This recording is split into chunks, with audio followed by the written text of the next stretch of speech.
Welcome back to Morning Markets on Wednesday, the 1st of March. In today's episode, we'll provide a summary of the key market moves through February of 2023.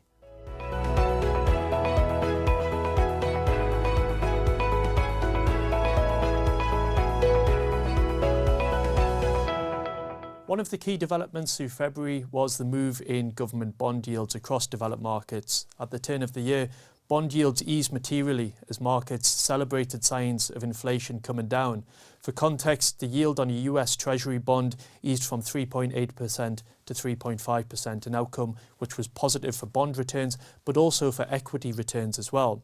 In February, the bond market gave some of those returns back. The yield on a US Treasury bond reverted back to 3.9%.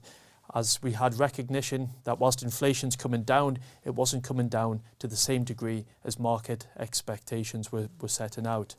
This was demonstrating resilience of the consumers and their ability to continue to go out and spend despite the higher borrowing costs at this point in time. The move in bond yields has not been immune to the US, it's also been felt across the UK and in Europe. In essence, this set a tone that the peak in interest rates across the developed markets may be higher than was expected at the beginning of the year. For context there, in the US, at the beginning of the year, markets were expecting US interest rates to peak at 4.75% in 2023 and then gradually moderate to a level of about 3% by the end of next year.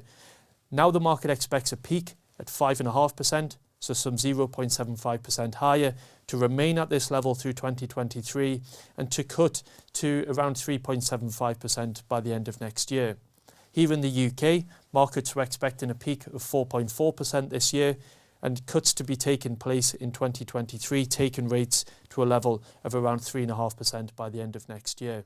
This has been developed. At this point, the market expects rates to peak at 4.4%, to hold through the course of this year and to ease only to a level of 4.2% by the end of next year.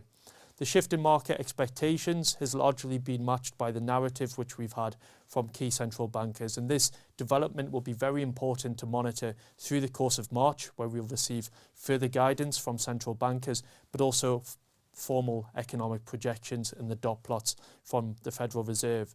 This matters for investors because inflation and the pathway of monetary policy are very important drivers for markets at this point in time.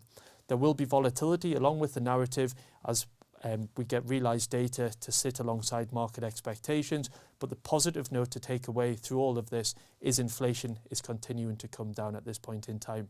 We'll continue to keep you up to date with these developments here on Morning Markets. Thank you for watching. If you're interested in taking your investing to the next level, or would like to know more about the options available to you when you retire, then download our free guides to ISAs and pensions. These are available in the video description below.